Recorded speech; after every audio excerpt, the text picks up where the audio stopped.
अस्सलाम वालेकुम स्टूडेंट। आज आप पढ़ेंगे वेव के बारे में। वेव क्या है? It is the transport. Transport वो चीज़ होती है जो किसी चीज़ को लेकर जाए। It is the transport which transfer energy from one point two another point.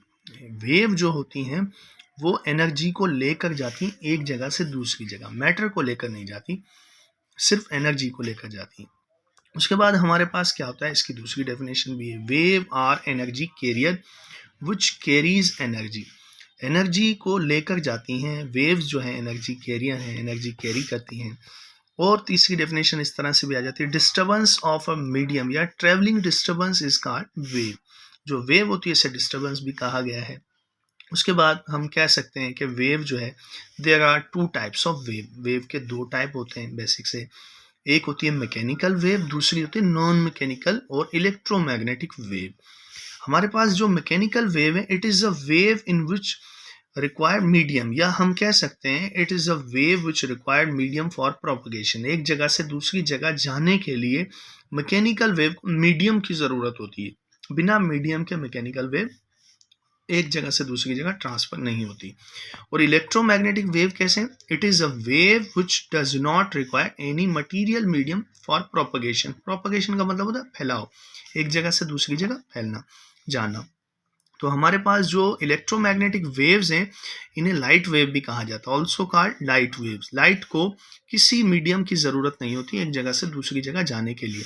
अब हमारे पास जो मैकेनिकल वेव है, इसकी एग्जांपल में आता है साउंड वेव, वाटर वेव। जो साउंड वेव है, आवाज़ जो है, वो मैकेनिकल वेव होती हैं। इन्हें लाजमी मीडियम की ज़रूरत होती है, सॉलिड, लिक्विड, गैस जैसे हमारे पास जो भी मटीरियल मीडियम है उनकी ज़रूरत होती है आवाज़ को एक से दूसरी जगह जाने के लिए। अब हमारे पास एग्जाम्पल ऑफ इलेक्ट्रोमैग्नेटिक वेव। जो इलेक्ट्रोमैग्नेटिक वेव है वो हमारे पास इस तरह से आती है। रेडियो वेव्स, मोबाइल फ़ोन में जो सिग्नल वगैरह होते हैं, माइक्रोवेव्स वगैरह में यूज़ होती है, ये सारे की सारी इलेक्ट्रोमैग्नेटिक वेव्स हैं। इनका सिर्फ फ्रीक्वेंसीज का डिफरेंट है बेसिक सा। इसे इलेक्ट्रोमैग्नेटिक स्पेक्ट्रम भी कहा जाता है।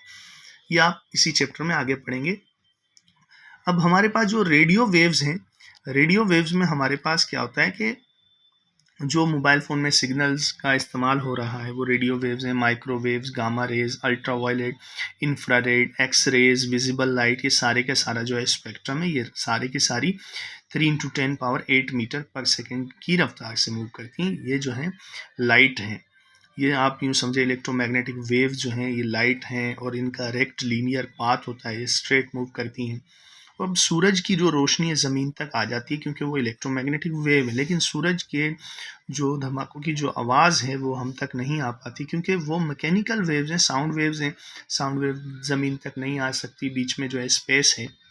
इस तरह से जो है हमारे पास अब आता है, there are two methods for wave propagation. Wave का जो फैलाव है उसके दो तरीके होते हैं बेसिकली। एक लॉन्गिट्यूडनल वेव, दूसरा होता है ट्रांसवर्स वेव। लॉन्गिट्यूडनल वेव में क्या होता है, a wave in which direction of wave and particles are same is called mechanical wave. ऐसी वेव जिसमें पार्टिकल्स और वेव की डायरेक्शन सेम हो उसे हम लॉन्गिट्यूडनल वेव कहते हैं। हमारे पास ट्रांसवर्स वेव क्या होती है, the waves in which particles are perpendicular to the direction of wave are called transverse wave। हमारे पास क्या होता है, ट्रांसवर्स वेव में डायरेक्शन ऑफ वेव, जैसे कि ये इस तरह से जो है वेव आगे की तरफ जा रही है, वेव की डायरेक्शन है, लेकिन इसके पार्टिकल्स अप एंड डाउन जो है मूव कर रहे हैं, इसे ट्रांसवर्स वेव कहा जाएगा। अब हम कह सकते हैं angle between wave and particles are 90 degree. इनमें पार्टिकल्स यूं जा रहे हैं ऊपर की तरफ और वेव आगे की तरफ जा रही है, तो इनके बीच का एंगल जो है 90 डिग्री है। लेकिन हमारे पास जो मैकेनिकल वेव है उनके बीच में जो एंगल होता है, angle between wave and particles are 0 degree और पैरेलल बोथ। अब ये जो डॉट आप देख रहे हैं, ये नेक्स्ट पेज पर मैंने जो है मैकेनिकल वेव बनाई हुई, इसके जो है डॉट्स यहाँ पर नज़र आ रहे हैं। थैंक्स।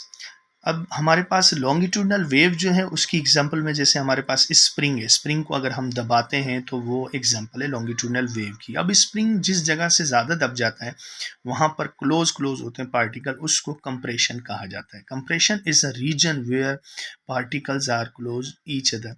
और जो जगह खाली खाली होती है उसे हम रेयरफेक्शन कहते हैं। अब हमारे पास लॉन्गिट्यूडनल वेव को इस तरह से भी बनाया जाता है, पार्टिकल जिस जगह दब जाते हैं ज़्यादा वो कंप्रेशन होता है, जिस जगह पार्टिकल रेयर होते हैं उसको रेयरफेक्शन कहते हैं, ये कंप्रेशन हो गया।